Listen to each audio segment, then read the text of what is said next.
देखिए बेटा, आज का हमारा टॉपिक है सरयू काव्य खंड का अध्याय 11, धरती कितना देती है। कवि है सुमित्रा नंदन पंत। ये जो कविता है कवि की, ये उनके कवि के भाग्यवादी दर्शन पर आधारित है। इसके माध्यम से कवि ने ये बताने का प्रयास किया है कि व्यक्ति जैसा कर्म करता है वैसा ही उसको फल प्राप्त होता है। इसलिए व्यक्ति को लोभ और लालच में आकर के ऐसा कोई कार्य नहीं करना चाहिए जिससे कि उसका गलत फल प्राप्त हो। ईमानदारी से मेहनत करनी चाहिए और उस मेहनत से ही उचित फल प्राप्त होता है। कवि इस कविता के माध्यम से ये बताना चाहते हैं, कवि ने अपनी एक घटना को, एक छोटी सी घटना के माध्यम से इस बात को बताया है कि कवि ने जब वो छोटे थे तो एक जो है पैसे बो दिए। उनकी बाल कल्पना थी, उनके मन में ये था कि जो है पैसों के भी पेड़ उगते होंगे और उनमें पैसे आते होंगे। उन्होंने पैसे बो दिए लेकिन पैसे नहीं उगे। उसके बाद जो है बहुत दिनों तक उनकी इंतज़ार करते रहे, फिर वो उस घटना को भूल गए। बाद में जब बड़े हुए तब उन्होंने अपने आंगन में सेम के बीज बोए। उसी घटना को वो कहते हैं, आ धरती कितना देती है। कभी कहते हैं कि आहा, अरे ये धरती हमारी मेहनत से बहुत ज़्यादा ही फल हमें देती है। मैंने छुटपन में छिपकर पैसे बोए थे,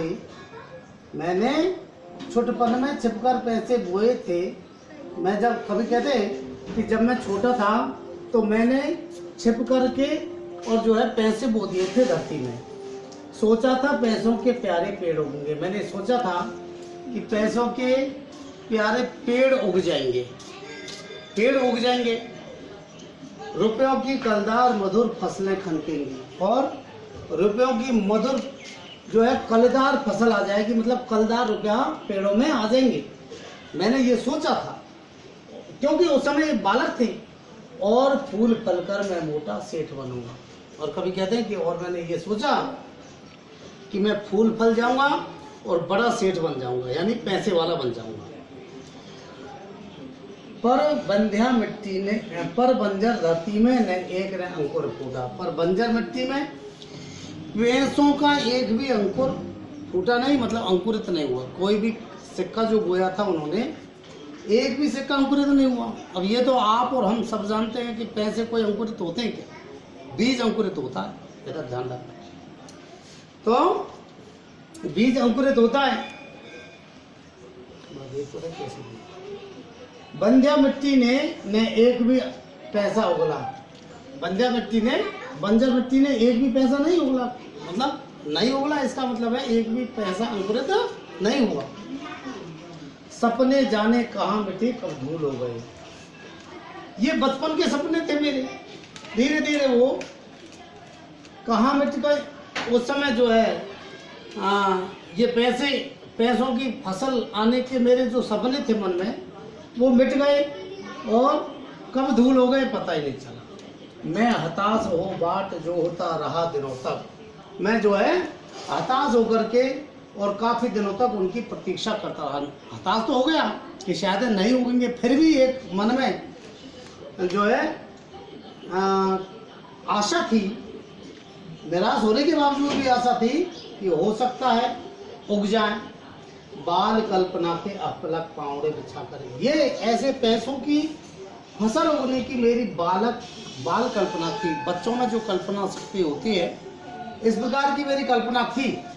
तो मैं अबोध था, मैंने गलत बीज बोए। कभी कह रहे कि मैं अबोध था, मुझे ज्ञान नहीं था और मैंने गलत बीज बोए थे।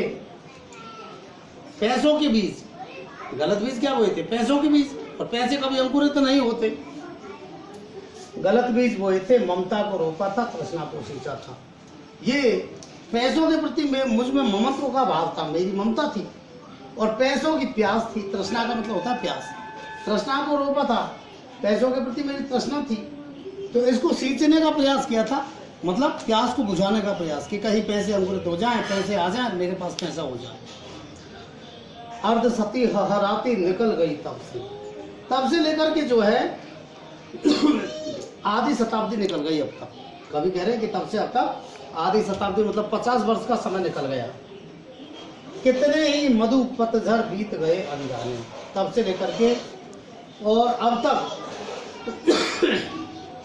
कितने ही जो है मधुर पतझड़ बीत गए, मतलब कितनी बसंत ऋतु आई और कितनी निकल गई।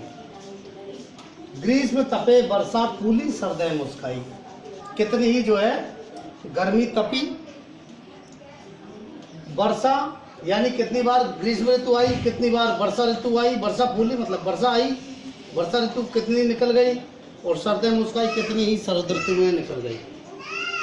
सींची कर हेमंत कबे तरु झरे खिले बन, और हेमंत ऋतु आई कितनी ही बार, जो तीव्र गर्मी पड़ती है वो होती है, तेज सर्दी पड़ती है। तरु झरे यानी पेड़ झरे, तरु यानी पेड़, कितनी बार पेड़ झरे, पतझड़ होता है बसंत। खिले वन, और कितनी बार जो है वन खिल गए। और जब फिर से गाढ़ी ऊदी लालसा लिए, और जब फिर से जो है गहरी जो है लालसा लेकर के गहरे कजरारे बादल बरसे धरती पर। गहरे कजरारे जो बादल हैं वो जब धरती पर बरसे, मैंने कौतूहल बस आंगन के कोने की गीली तह में यूं ही उंगली से सहलाकर बीज सेम के दबा दिए मिट्टी के नीचे। मैंने कौतूहल बस आंगन के कोने की जो गीली तह थी उसमें इस वैसे ही मिट्टी से सहला करके और सेम के बीज उस मिट्टी में दबा दिए। किसके बीज दबा दिए? सेम के बीज। सेम कहते हैं जो अपन कहते हैं बालो, तो उस सेम के बीज मिट्टी में दबा दिए मिट्टी के नीचे भूखे अंचल में मणि माणिक बांध दिए हों। तो वो ऐसे लग रहे थे जैसे धरती के अंचल में, जैसे धरती रूपी जो नायिका है उसके साड़ी के पल्लू में अंचल में जैसे मणि माणिक लगा दिए हों, बांध दिए। तो भूखे अंचल में मणि माणिक बांध दिए हों। मैं भूल गया इस छोटी सी घटना को।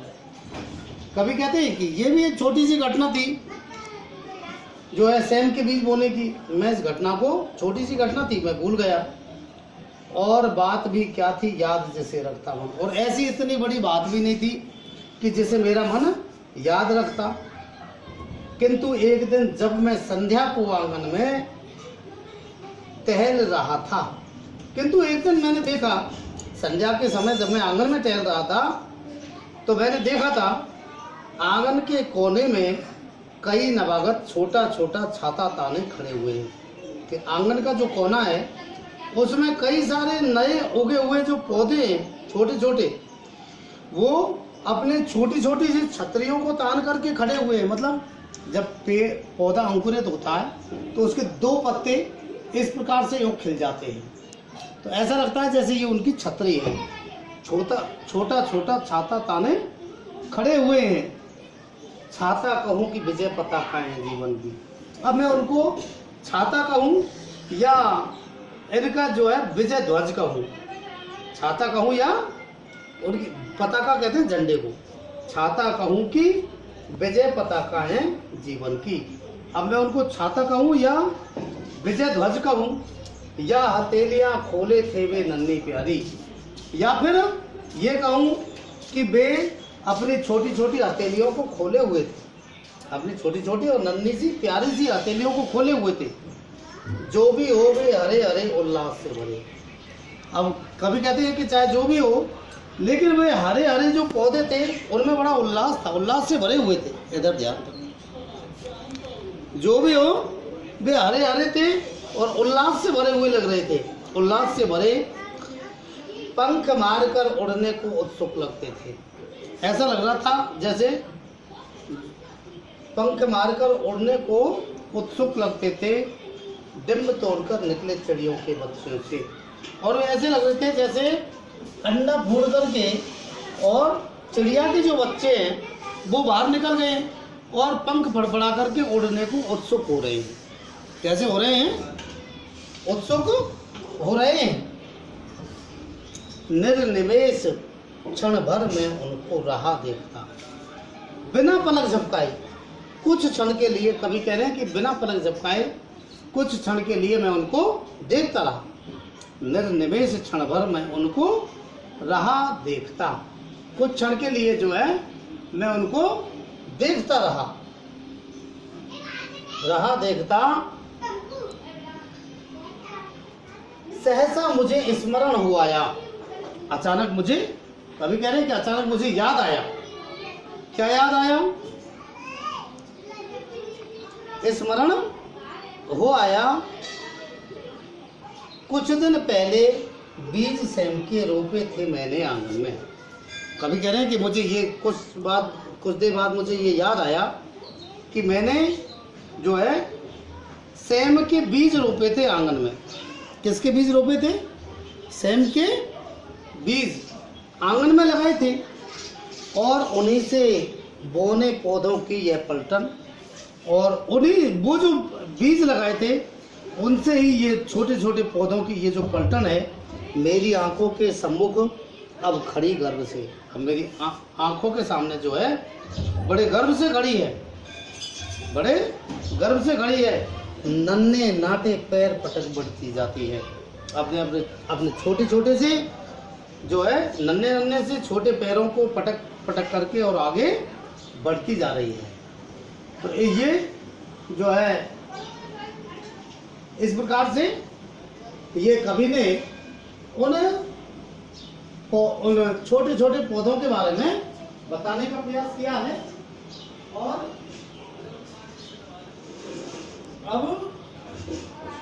अब जो है ये इसका हम विशेष बताते हैं। एक तो देखिए ये तद्भव शब्दावली युक्त, तद्भव शब्दावली युक्त, तद्भव शब्दावली युक्त, तद्भव शब्दावली युक्त खड़ी बोली हिंदी भाषा का प्रयोग हुआ। खड़ी बोली हिंदी भाषा।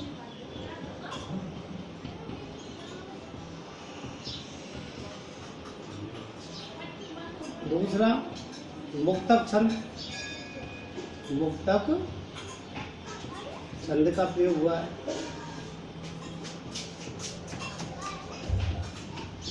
ठीक है।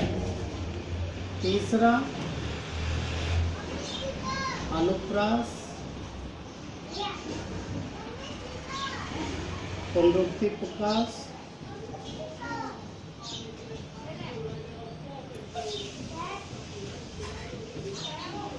पुनरुक्ति प्रकाश, उपमा,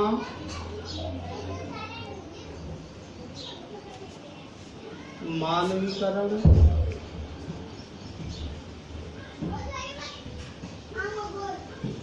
आदि अलंकारों का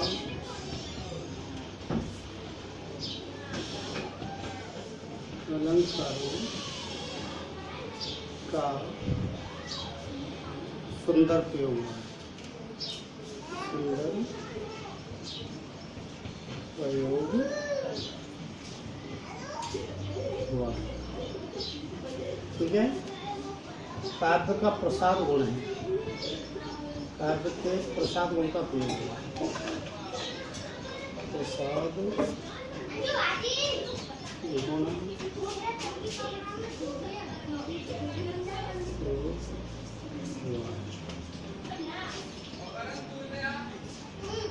ठीक है।